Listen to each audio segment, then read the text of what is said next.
নমস্কার বন্ধুরা, এখন যেহেতু আমের সিজন চলছে তাই এই ছোট্ট ছোট্ট আমের গুটিগুলো, ফেলে দেওয়া আমের গুটিগুলো দিয়ে আমি নতুন ধরনের একটা রেসিপি বানিয়ে আপনাদের সঙ্গে শেয়ার করতে চাই। প্রথমে আমি গ্যাসটা অন করে কড়াইটা গরম হলে আমি দিচ্ছি সাদা তেল পরিমাণ মতন, আর দিচ্ছি দুটো শুকনো লঙ্কা, একটা আর দুটো তেজপাতা।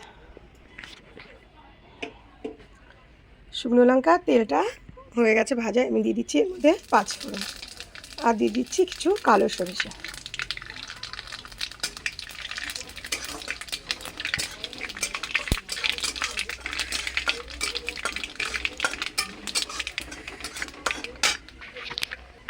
ফোড়নটা ভাজা হয়ে গেছে, এবার আমি এই আমগুলো আগে থেকে কেটে ধুয়ে জল নিগড়ে নিয়েছিলাম সেগুলো দিয়ে দিচ্ছি।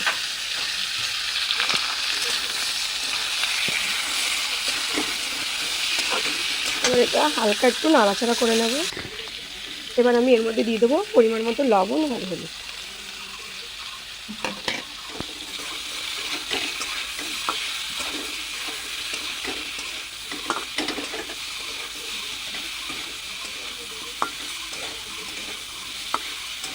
দিয়ে হালকা একটু নাড়াচাড়া করে ভেজে নেব।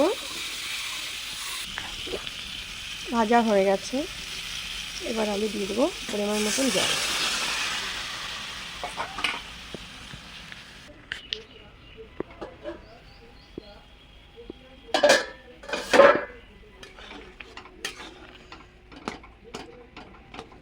আমটা প্রায় সেদ্ধ হয়ে গেছে, আমি এবার এর মধ্যে দিয়ে দেবো দেখুন কিছু কাজু আর কিশমিশ,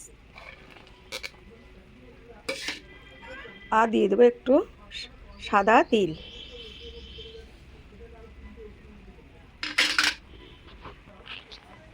আর দিয়ে দিচ্ছি দেখুন পরিমাণ মতন চিনি। আপনারা এখানে হেলদি বানানোর জন্য গুড় দিতে পারেন, আর যারা মিষ্টি পছন্দ করেন না তারা একদমই মিষ্টি নাও দিয়ে খেতে পারেন। এবার এটাকে আমি আর সামান্য সময়ের জন্য একটু ঢেকে দিচ্ছি।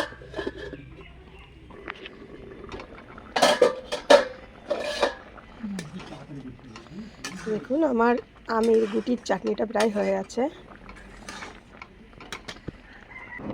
আমার আমের চাটনিটা হয়ে গেছে, আমি নামিয়ে নিয়েছি। এটা খুব হেলদি আর টেস্টি। এই ছোট ছোট আমগুলো তো খুবই হেলদি, আর এটা ছোট ছোট আমগুলো ভীষণ উপকারী। আপনারা অবশ্যই বাড়ি বানাবেন। ফেলে দেওয়া এই জিনিসটা দিয়ে এত সুন্দর একটা রেসিপি বানানো যায়, না খেলে বুঝবেন না। বাই বাই বন্ধুরা।